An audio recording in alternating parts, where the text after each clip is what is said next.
This is the Power Element Podcast. If you're new to the show, my name is Paul. I produce the podcast. I am a journeyman lineman by trade. Today, we're finishing off our special series of episodes recorded live at the 2025 Milwaukee Tool Pipeline event. During this event, they showcase over 100 new Milwaukee products just launched and get a first-hand conversation with the people who help make the products and event come to life. Today's guest is Zach Richman. Zach is the Senior Vice President of Product Marketing and covers Milwaukee's layout products, as well as their safety and PPE products. We get into topics like the passion behind Milwaukee's culture, the importance of growing while still being transparent and maintaining core values, and what the future holds for Milwaukee and their safety products. Great conversation. We'll get to the show, but first, our promotional partner. Only one today. Guess what? Milwaukee Tool. Since the company began in 1924, Milwaukee Tool has led the industry in developing innovative solutions that deliver increased productivity and unmatched durability for professional construction users. Head on over to MilwaukeeTool.com or on Instagram at Milwaukee Tool for the latest and greatest. All right, do me a favor. If you enjoy the show, be sure to follow us on all platforms. Leave a like, comment, share to someone, or simply just tune in. Helps us bring more episodes just like this one right now, and we really appreciate it. Last but not least, I'd like to thank the entire Sturgeon Electric California workforce. Without you, this podcast would not be possible. All right, let's get to the show. Appreciate you guys. Power Element Podcast. Zach Richman. Enjoy the show.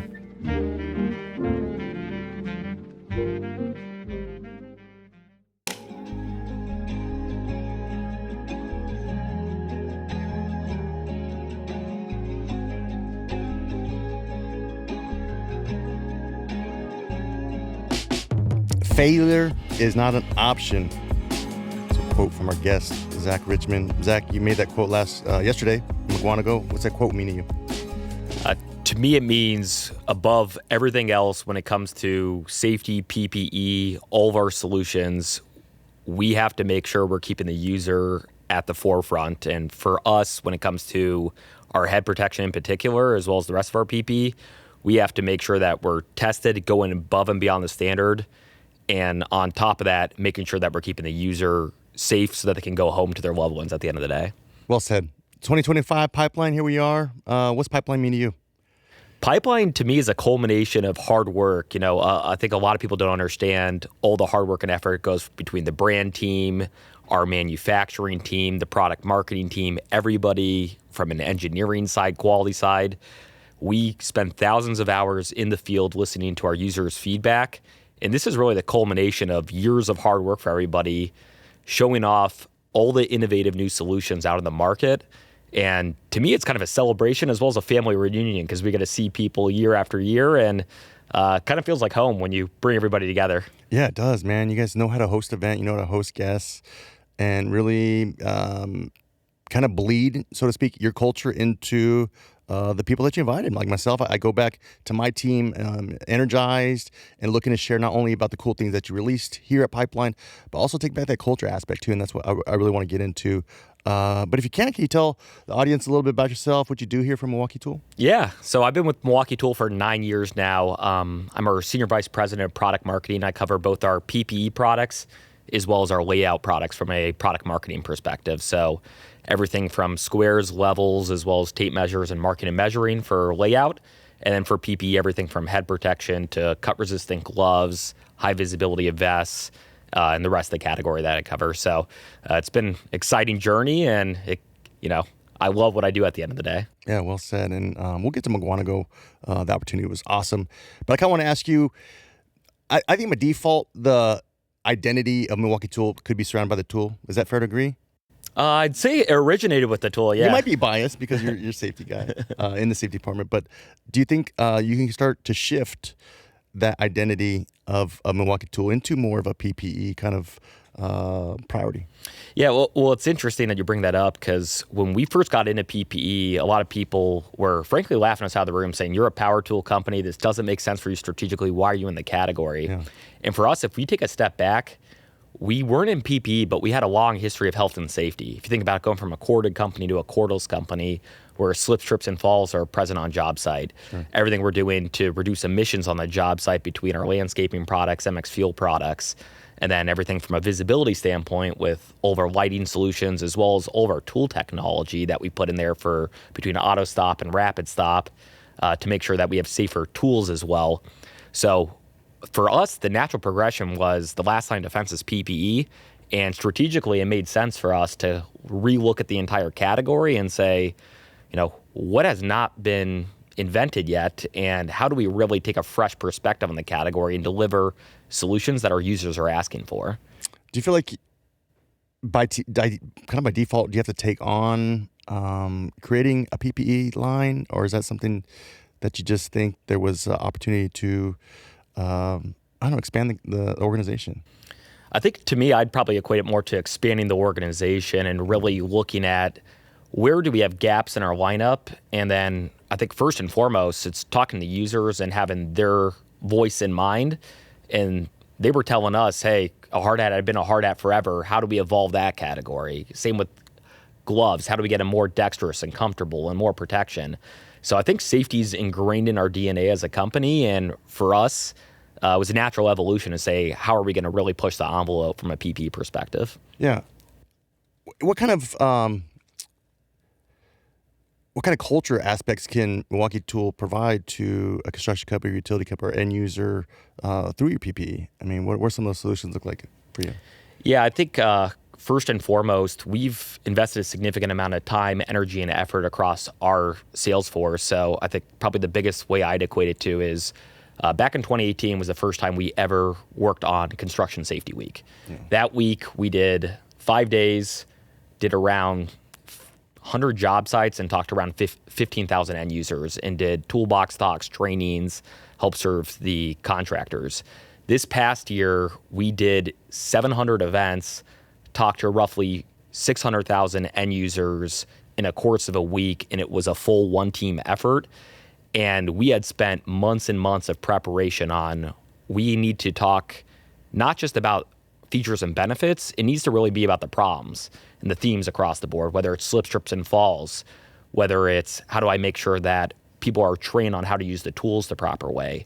So I think now we really have an ingrained culture that we need to train, but also make sure that we're not just looking at being a solutions provider, but also being a service provider when it comes to best-in-class training and making sure we're helping our contractors because a lot of times safety directors are looked at as only one individual. How do we help work together to make sure that we're all helping one complete story and solution there? Yeah, you well said. And you started your statement by 2018, just having that Construction Week conversation. I think it feels like it's overnight. And obviously, I don't think that the growth that you've Milwaukee Tools experienced has been nothing short of amazing. I think it's just one of the coolest stories across any company to see that growth. But how do you maintain that growth and still continue the high standard of products and, in your case, PPE as well? Yeah, I think this is definitely a cultural aspect because when I started, it was always, we cannot rest on our laurels. We have to innovate. I think one of the biggest books that I read right before I joined the company was a book by Clayton Christensen called Innovator's Dilemma. And what it equated to was we did not want to be the next Blockbuster. We did not want to be the next BlackBerry. We have to be a paranoid company. And if we don't push the envelope and say, how do we take multiple step-level changes in performance, we are going to be leapfrogged. And regardless of how big we grow and scale as a company, I think that mindset and that culture is across the board, which is why we're always challenging the norm, hiring the best and best people, as well as retaining the best people, because a lot of the people in our company, they love to win, they love a candid mindset, and they're looking at how do we disrupt the industry as well. Yeah, I think leadership was up on stage yesterday at the Pipeline, and they said, I think the question was asked, like, how do you guys retain and, attract talent? And it's like, you want to win.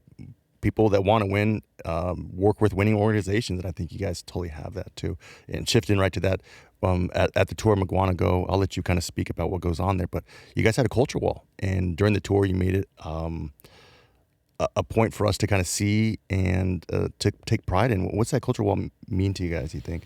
Yeah, and I think a lot of our leaders have said this, and our two bookends of success are people and culture. Without that, we do not have Milwaukee Tool. We do not have the company and the success that we've had. And when I look at that culture across the board, it's not just in Brookfield, it's not just downtown Milwaukee, it's in McGuanago and all of our facilities. And people take pride working on our manufacturing floors. I'm sure you know it's extremely clean. People are smiling. People are passionate about what they do. When we're in our test lab, Lisa does a fantastic job and cool, loves what she does at the end of the day. And I think what we look at that culture wall, it really represents everybody's hard work and also people that are going above and beyond in terms of performance. Because with that culture wall, every single month, different employees are nominating each other and saying who is standing out, gives people culture coins as well. And we're recognizing our employees for really going above and beyond from a cultural standpoint. And I think it goes a long way to show our appreciation to everybody working there. It does, man. It was a tour of a facility, amazing facility. We'll get into that right now. But you also feel the pride that, and we'll just take, for example, Lisa. She gave the tour with the impact and the testing. It was incredible. She loved her job. She was an expert at what she did. And she was excited to see us. I mean, what more could you not want in an employee, team member, and me as advocacy for safety and a tradesman? I want to know those people are proud to make a Type 2 helmet or a Type 1 hard hat or whatever the case may be. That they're putting their passion into that, and it was throughout the board. The tour started with the resin, and I just thought, you're sitting out there in front of those silos. It just starts right there, man. It's just so cool to see what that looks like. And thanks for the invitation, too. It was the first time media was invited? First time media was invited, so we were really excited to show it off because it's been a long journey, you know. We started with just 2 injection molding machines, now have 15 injection molding machines. We've invested $40 million in the United States in our backyard in Wisconsin, 30 minutes away from our headquarters. And, you know, we've even hired a significant amount of people. When we started head protection, there was roughly 175 people working in McGuanago, Wisconsin. Now we have close to 400 people across the board helping support Made in USA hard hats and helmets, as well as the whole customization process and testing there. Why not just buy the mold, put a Milwaukee stamp on it? Why? You could outsource it. Why put that investment into something like this? I think it goes back to how we started this, and failure is not an option. When it comes to head protection in particular, this could be a life or death type of product. We want to make sure we are controlling our own destiny from an innovation standpoint, from a product quality side. And then on top of it, our users are demanding quick lead times. So we want to be able to make sure we're customizing product, delivering within 2 to 3 weeks of an order, and then making sure at the end of the day, our users are going home safe to their loved ones, because that's what we take pride in. We get constant communication, probably on a monthly basis now, where people are sending letters to us saying, if I wasn't wearing your helmet, I don't know if I would have made it home at the end of the day. And, you know, I think that's what really motivates us and probably one of the most gratifying things about my job.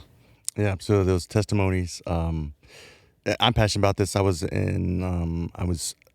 working adjacent to a crew, and a lineman fell, and his hard hat fell off his head, and it was laying next to him. And thankfully, he's doing great now. But I think, you know, how different that story could have been if we were required to wear the chin strap, the safety helmet, versus a hard hat. You know, and I think with kind of the unique helmet here that's in front of us, the comfort adds to defend that stand, I guess. Like, it's a comfortable, cool looking helmet, and there's no excuse why we can't take a different look at this approach. Do you have any thought on that? Yeah, I think if you think about the journey on head protection, people were wearing a hard hat probably since the Hoover Dam, and it hadn't really changed too much. And I think when we took a fresh perspective and said we need a higher level of protection and came out with our Type 2 helmet, I kind of equated the NFL when people back in the day were wearing a single bar, and then now really looking at concussion mitigation, how to protect from traumatic brain injuries. We need to evolve the technology. If you think about it, people are, you know, spending hundreds of dollars to protect their feet with steel-toe boots.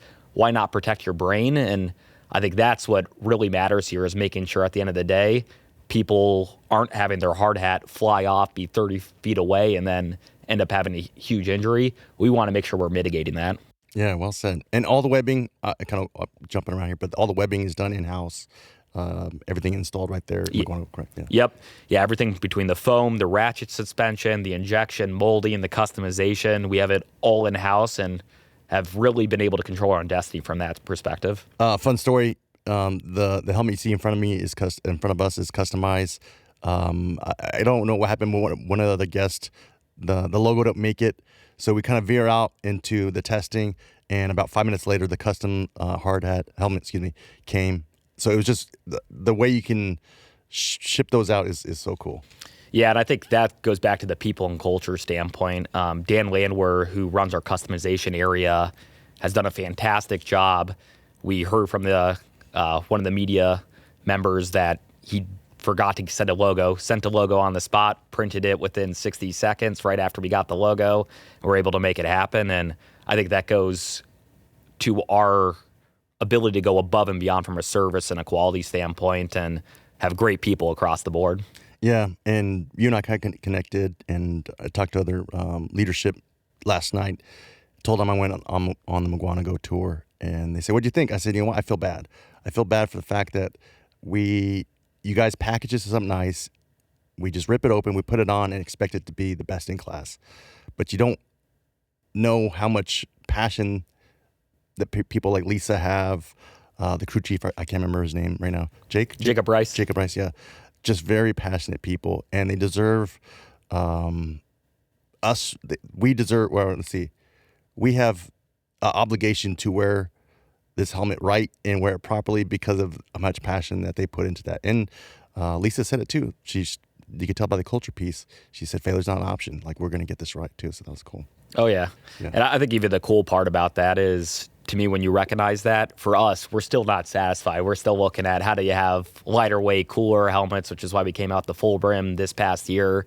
And we're already starting to look 2 to 3 years down the line of how do we keep on evolving our products based on the feedback. So understand that, you might see the finish good, but for us, we always want to make sure we're keeping the user in mind and constantly looking at what's next. Yeah, the full brim hard hat, helmet. I get these confused. So clean, so dope, nice. And it was so neat to see him come off of the production line, shiny, beautiful white, or any customized color. But man, it was really cool. Kind of want to shift. What safety trends or tech are you looking at in the next few years? Yeah, I think for us, the areas that we're really going to be invested in from a technology standpoint are going to be more smart PP. We're starting to look at sensors. We're looking at communication. We're looking at how can we evolve somewhere with AI and machine learning when it comes to keeping people safe. Some of the bigger trends that we're seeing are heat stress becoming more and more an issue on job sites, with heat strokes becoming more common. And then I think we're going to keep on doubling down on areas that we've been able to continue to grow in, and head protection is going to be a focal point. Cut-resistant gloves as well. How do we make sure that they're better from an impact protection, cut protection, without sacrificing dexterity or comfort across the board?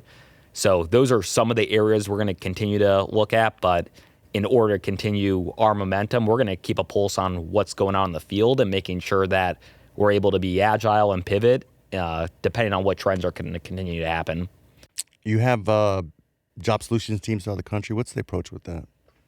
Yeah, so we have a verticalized job site solutions team. So we have people specifically dedicated to general contracting, mechanical, electrical, plumbing, power utility, as well as landscaping. And then we also have a dedicated safety specials team. When we started the team in 2020, we had 2 members on that safety specials team.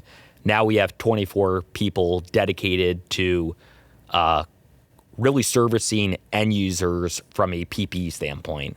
I think what we realize is the user is the most important, so we want to make sure that they are boots on the ground, helping with trainings, helping understand their needs, having best-in-class service.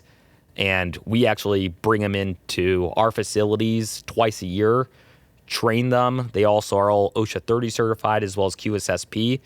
And I think it's been a great investment. And one of the great luxuries of working for Milwaukee Tool is they've been able to help pony up and say we're going to go all in on this category and really invest. Is Milwaukee Tool looking into advocacy and education and safety programs as well? Yeah, definitely. I think across the board, we look for partnerships. I think universities is a really powerful thing where right now we are working with a lot of different universities on heat stroke studies as well as traumatic brain injury studies. And then on top of that, we're looking at how do we better partner with contractors with short-form videos that will help with their training. You think about it, someone will come on a job site brand new, they might get their orientation. How do we make that easier for them with 1 to 2 minute quick videos, as well as easy videos if you think about it, like how to install my helmet properly. We made different short form as well as long form videos to make sure that we're helping address that, and then we'll continue to do that based on our contractors' needs. Yeah, well said. I want to shift here, but I want to have a little fun. I heard you're a great tennis player. And have you done any product development testing during your tennis matches? Oh, God, give me a throwback there. I haven't played tennis in a little bit, but I used to play a lot growing up. I think I've never been that good where I've been able to do product testing on it. What about some bags? I heard you're a good bags or cornhole player, too. Okay. I have a little rivalry with Mark Sensky. I'm sure he gave you a little shout out. This probably dates back to 2017 or 2018. I think every single year we get in a little cornhole rivalry. I think the only thing he probably missed and forgot to give you was that we beat him in shuffleboard 2 out of 3 last night. So I think we have bragging rights going forward. That part, yeah. Very cool. Mark was great. He wanted me to throw that in there too. Speaking about people and whole culture, how do you guys maintain, how does Milwaukee maintain that people and culture, like you said, those bookends? What's that look like, man? Because I want to bring, I think I'm fortunate to get invited here, and I always try to, people obviously want to see the tools, but man, there's so much more that goes on behind the scenes, engaging with the people and really feeling that momentum of the people and culture. Why is that important, and how do you guys maintain that momentum? Yeah, I think for us, we're always looking at how do we develop the next leaders within the company. So we spend a significant amount of time and have a fantastic training team that has different courses across career paths with everything from presentation skills to financial acumen to how do I become a better leader and mentorship programs. And I think when we look at it as a whole, we want to make sure that we're developing and retaining the best and the brightest people. And I think above all, I'm sure you noticed this, we have a big, passionate group of people across the board. And for us, from a cultural standpoint, you could have as smart as person as you want, but if they're not hardworking and they're not passionate, they might not be the right fit for Milwaukee Tool.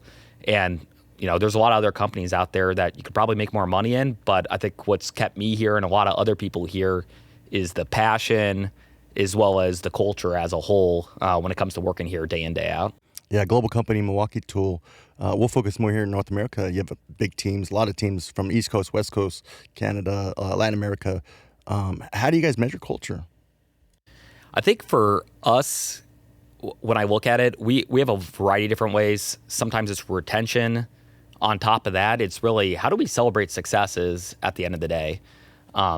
Because we have a full cross-functional team working on new product development and making sure that we're not just sitting there resting on our laurels. But at the same time, you got to take a step back and say, when successes happen, we have to make sure we're celebrating that. And then also constantly getting feedback from our different employees. We do different 360 feedback throughout the year to make sure we're understanding what their challenges are, where there's opportunities for improvement, and then also how do we evolve as we scale. So I think the one thing with us is we're never satisfied in terms of what we're doing. We're always looking at how do we disrupt ourselves and take our culture, take our people, take our products to the next level. If you were going to give one piece of advice to a team or organization looking to grow its culture, what would that look like? I think the biggest thing I've learned since working at Milwaukee Tool is seeking to understand.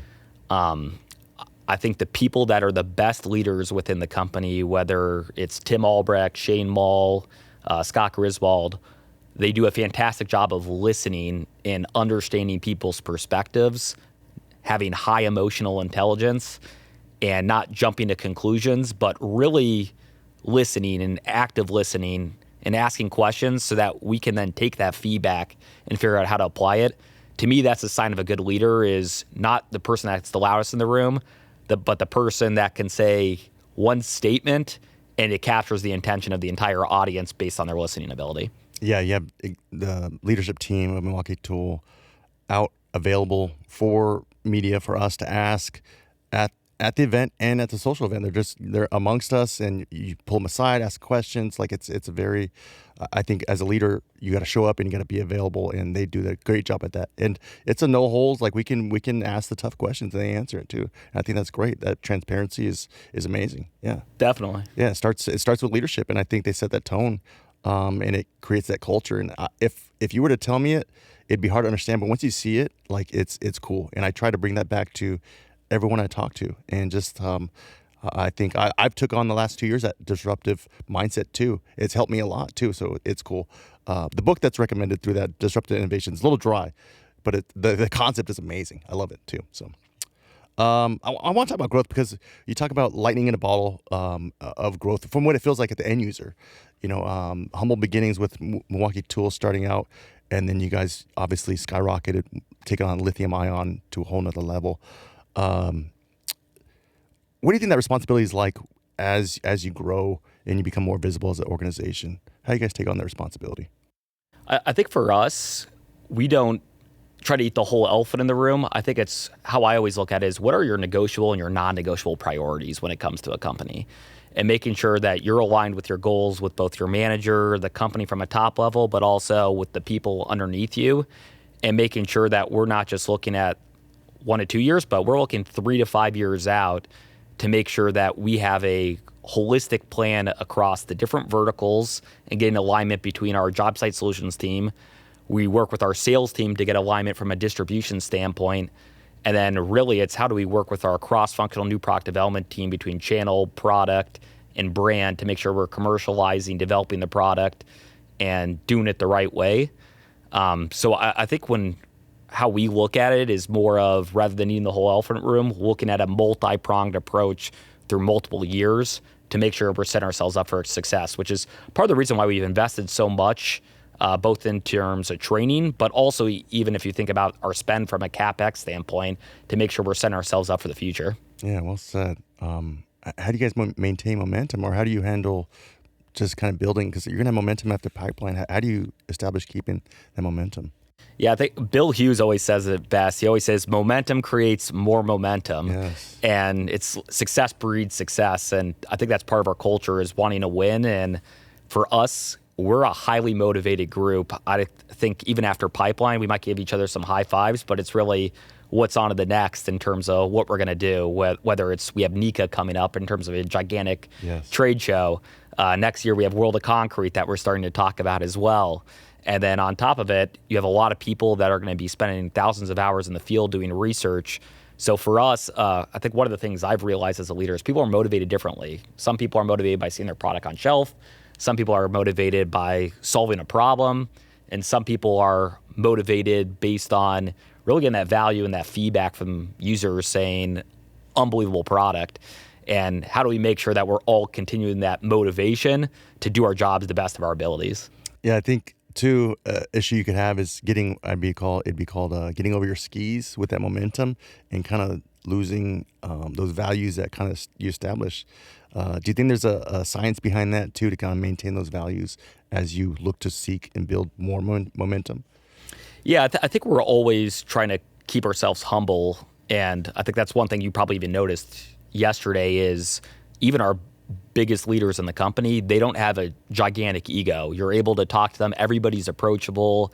And I think that humble mindset really keeps us continuing to look at how do we seek to understand, how do we ask questions, how do we get feedback, and also how do we make sure that we're not overconfident or complacent when it comes to what we're doing across the board.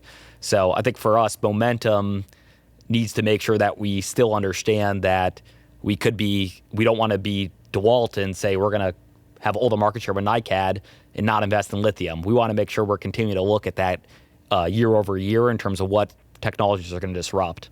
Speaking of that, can you give me an insight to what the future looks like, maybe a 5-year prediction here with Milwaukee Tool? And if you can, maybe for safety as well. Yeah, I think for us, when we look at it, our goals are going to continue to be massive. We want to be a $20 billion company by 2030, and that's going to be goals globally across the board between Europe, Canada, Australia, as well as in the United States and Latin America. So I think for us, we have huge ambitions. We've been growing double digits as a company since I started, and makes it exciting and makes it a fun place to work. In terms of PPE, I think for us, it's going to be continuing to solve user frustrations, keep on looking at additional categories that make sense for us to strategically get into. But our goals is by 2030, we're going to be getting pretty close to $1 billion globally from a sales perspective. And then also looking at how do we continue to add more businesses and innovate when it comes to the category. Yeah, I want to come better prepared next time, because I feel like some of the questions I get asked from the Milwaukee team is, what can we do better? What do we miss? It's like really like you're solving solutions that I didn't even think about, and I'm trying to capture that. But here you guys are taking advantage of this and asking those questions like, where we're working on next. And I'm like, I don't know. I'm literally awestruck about what's going on and what direction we're headed into. And you guys are solving solutions at an incredible rate, and it's cool to see. Even on that note, too, we do have a front-end innovation team of design researchers that go out in the field, and sometimes they'll just observe for hours on end and see people jerry-rigging, zip tying, duct taping, modifying their products. That's a good way how we figured out Bolt. We saw people doing that with their head protection, and that dedication to just say, we are just going to watch, understand your behavior, and say, how do we become more efficient, more productive, and put different options on the table and get their feedback. I think that's what separates us from a lot of our competition. Yeah, well said. Do you get a chance to get out in the field a lot? Yeah. I think that's probably one of the most gratifying things about our jobs as product marketing. All the different places I've been able to travel. I was just in Europe actually doing product research to understand their global market better, in the UK as well as France, which very different market in Europe than US, but I'm able to go out a decent amount in terms of job sites, and then on top of it, my team's spending a significant amount of time out on job sites to make sure that we understand the market, are listening to the user, understand the trends, and delivering the right products long term for them. You personally, is there a shift in your mindset to I'm observe, I'm ask questions? Is that kind of your mindset going out to the field? Yeah, I think my mindset going out in the field is always, I am not the expert, and I will tell that to any users I talk to. I'm going to ask questions to you. I will not talk. I'm going to shut up, and I'm going to let you give me your input and really have that at the forefront. I don't want to be jumping in and leading to conclusions. I want to make sure that they're the ones speaking their minds, and then I'm listening, writing notes, video recording, so that we can make sure we're passing along that feedback to any engineers as well. Man, too cool. We talked a lot about Milwaukee Tool and growth, momentum, leadership, PPE, but I wanted to ask you if there was any goals that you have personally here in the next few years as well. My goals... Besides the tennis pro career. Or shuffleboard pro career. Yeah. I think my goals personally is continue to challenge myself, take on new opportunities. I recently took on the layout business, and for us there, it's how do we keep on looking at what's the next big breakthrough and innovation on the layout side of the business as well. I think from a PPE standpoint, as well as even on the layout side, a big goal for mine isn't personally just me, but how do I continue to develop my team and ensure their success? I get more gratification seeing them succeed and do well and have those mini light bulb moments.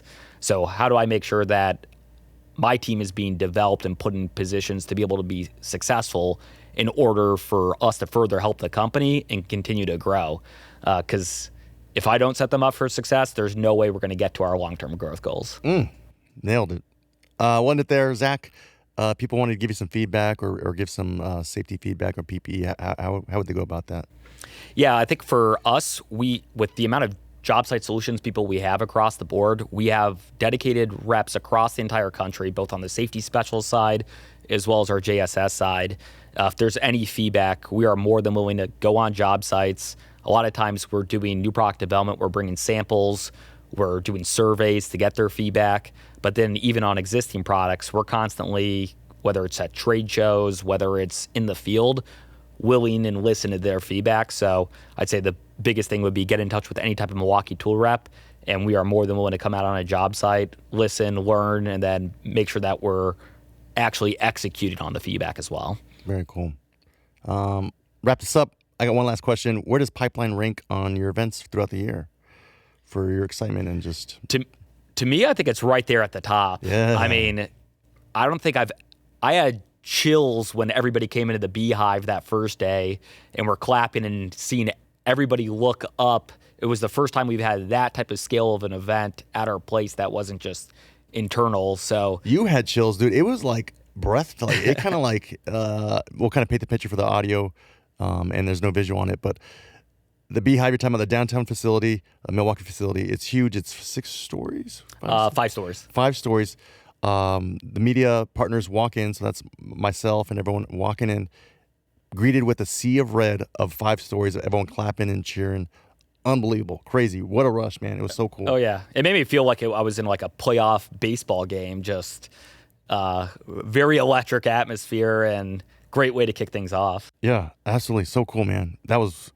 yeah, phenomenal experience. I'll never forget it 100%. Zach, is there anything I didn't ask you? No, I think you knocked it out of the park. This has been great. Yeah, appreciate you, man. Appreciate you coming on. Friday, beautiful day in Milwaukee. I'm sure you got a lot planned, maybe some bags with Mark and things going on. But, man, I appreciate you coming on. Absolutely. Thank you. I appreciate it. This has been fantastic. I'm glad you had the opportunity to go to McGuanago yesterday. Appreciate all the feedback, and it's been a great event, really successful, and hope you have a great rest of the week, great weekend, and can relax a little bit too after this. No, absolutely. And thanks for coming on. Thanks for the invite to McGuanago. Once again, I'm super impressed. I hope I can do a better job advocating for those people who are passionate about what they do. So, Zach, Richman, appreciate you, brother. Awesome. Thank you.